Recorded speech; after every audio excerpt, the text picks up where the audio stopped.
केरळच्या राजकारणातील सर्वात मोठा सस्पेन्स अखेर संपला आहे. तब्बल 10 दिवस चाललेल्या बैठका, दिल्लीच्या फेऱ्या आणि काँग्रेसमधील अंतर्गत चर्चेनंतर व्ही डी सतीशन यांच्या गळ्यात अखेर मुख्यमंत्रीपदाची माळ पडली आहे. आता केरळचे पुढचे मुख्यमंत्री म्हणून व्ही डी सतीशन यांचं नाव जवळपास निश्चित झालं आहे. काँग्रेसमध्ये मुख्यमंत्रीपदासाठी मोठी रस्सीखेच सुरू होती. के सी वेणुगोपाल आणि रमेश चेन्नीथला यांचंही नाव चर्चेत होती. पण शेवटी पक्षानं विश्वास टाकला तो व्ही डी सतीशन यांच्यावर. विशेष म्हणजे सतीशन हे सलग 6व्यांदा आमदार म्हणून निवडून आले आहेत. परावूर मतदारसंघातून त्यांनी तब्बल 20,000हून अधिक मतांनी विजय मिळवला. 2021 पासून ते केरळ विधानसभेत विरोधी पक्षनेते म्हणून आक्रमक भूमिका घेत होते. सरकार विरोधातील काँग्रेसचा सर्वात मोठा चेहरा म्हणून ते पुढे आले. पेशानं वकील असलेले सतीशन यांनी विद्यार्थी राजकारणातून आपल्या प्रवासाची सुरुवात केली होती आणि आता ते थेट केरळच्या मुख्यमंत्री पदापर्यंत पोहोचले आहेत.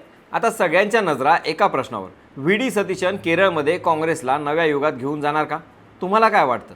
कमेंटमध्ये नक्की सांगा. आणि अशाच राजकीय अपडेट्ससाठी त्याचं काय महाराष्ट्राला इंस्टाग्रामला फॉलो करा आणि यूट्यूबला सबस्क्राईब करायला विसरू नका.